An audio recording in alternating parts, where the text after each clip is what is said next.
ইরানের সাথে যুক্তরাষ্ট্রের সবসময় দা কুমড়ো সম্পর্ক।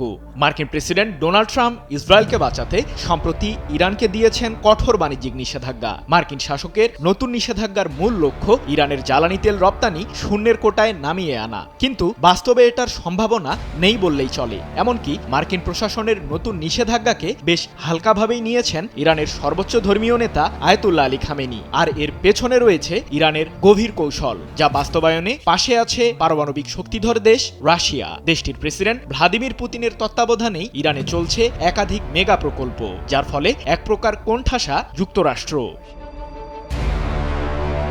যুক্তরাষ্ট্রের মসনদে বসেই ডোনাল্ড ট্রাম্প হোয়াইট হাউসের চেয়ারের উত্তাপ ছড়াচ্ছেন বিশ্বব্যাপী। দায়িত্ব নেয়ার প্রথম দিনই সই করেছেন বেশ কয়েকটি নির্বাহী আদেশে।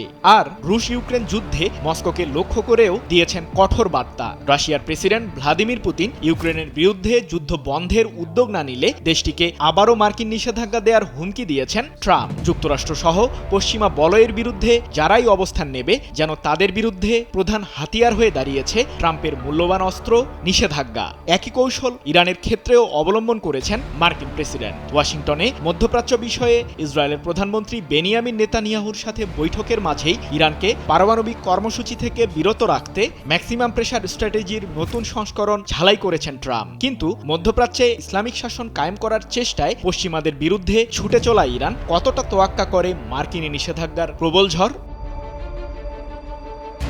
10 ফেব্রুয়ারি রাশিয়ার রাজধানী মস্কোর একটি হোটেলে সংবাদ সম্মেলন করেন দেশটিতে নিযুক্ত ইরানের রাষ্ট্রদূত কাজেম জালালি। ইরানের 46তম বিজয় দিবস উপলক্ষেই ওই সংবাদ সম্মেলনের আয়োজন করেন ইরানি রাষ্ট্রদূত। এ সময় তিনি তেহরান এবং মস্কোর সাথে কৌশলগত সম্পর্কে নতুন অধ্যায় রচিত হয়েছে বলে মন্তব্য করেন। 11 ফেব্রুয়ারি এক প্রতিবেদনে বিষয়টি নিশ্চিত করেছে ইরানের সংবাদ মাধ্যম প্রেস টিভি। বিশ্ব বর্তমানে বহুমেরু কাঠামোর মধ্য দিয়ে যাচ্ছে মন্তব্য করে ইরানের রাষ্ট্রদূত জালালি বলেন, উদীয়মান শক্তিগুলো নতুন বিশ্ব ব্যবস্থা গঠনে কার্যকরী ভূমিকা পালন করছে। তেহরানের সাথে মস্কোর আর্থিক ও বাণিজ্যিক সম্পর্কের নতুন অধ্যায় সৃষ্টির পাশাপাশি প্রতিরক্ষা এবং প্রযুক্তি খাতেও ব্যাপক ও দীর্ঘমেয়াদী সহযোগিতার দ্বার উন্মোচন হয়েছে। এরই মধ্যে রাশিয়ার সহযোগিতায় ইরানে অসংখ্য মেগা প্রকল্পের কাজ শুরু হয়েছে, যা দুই দেশের সম্পর্কে নতুন মাত্রা যোগ করেছে।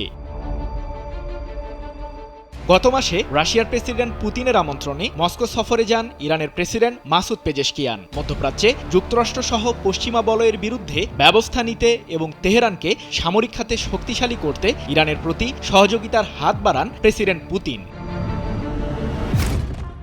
এ সময় দুই সরকার প্রধান কৌশলগত চুক্তিতে সই করেন। শিক্ষা ও প্রযুক্তির পাশাপাশি ইরানের পারমাণবিক কর্মসূচি এগিয়ে নিতে তেহরানের সাথে একমত পোষণ করে মস্কো। সম্প্রতি রাশিয়ার তৈরি সুখোই 35 যুদ্ধবিমান কিনেছে ইরান, যা ইসরায়েলের প্রধানমন্ত্রী নেতানিয়াহুর আগ্রাসনের বিরুদ্ধে লড়তে তেহরানকে আরও শক্তিশালী করবে। যদিও ইরান নিজেদের বিজ্ঞানীদের সহায়তায় এরই মধ্যে নতুন প্রজন্মের ড্রোন তৈরি থেকে শুরু করে দূরপাল্লার ব্যালিস্টিক ক্ষেপণাস্ত্র উন্মোচন করে ফেলেছে। অন্যদিকে তেল আবিব থেকে মাত্র 1952 কিলোমিটার দূরে একটি ভূগর্ভস্থ ক্ষেপণাস্ত্র শহর প্রতিষ্ঠা করেছে ইরান, যার ফলে ব্যাপক শঙ্কায় রয়েছেন নেতানিয়াহু। এখন এমনই ফুরফুরে মনে থাকবে সবাই। বসুন্ধরা টয়লেট্রিজ, ফুরফুরে মন সারাক্ষণ। যুক্তরাষ্ট্রের সাথে রাশিয়া ও ইরানের উত্তপ্ত সম্পর্কের মধ্যে মস্কো এবং তেহরানের মধ্যকার নতুন অধ্যায়ের সূচনা বৈশ্বিক ভূরাজনীতিতে নতুন সংস্করণ যোগ করেছে, যা মধ্যপ্রাচ্যে পশ্চিমা বলয়ে ফাটল ধরাতে কার্যকরী ভূমিকা পালন করবে বলে মত বিশ্লেষকদের। সৃজন মাহমুদ, নিউজ 24।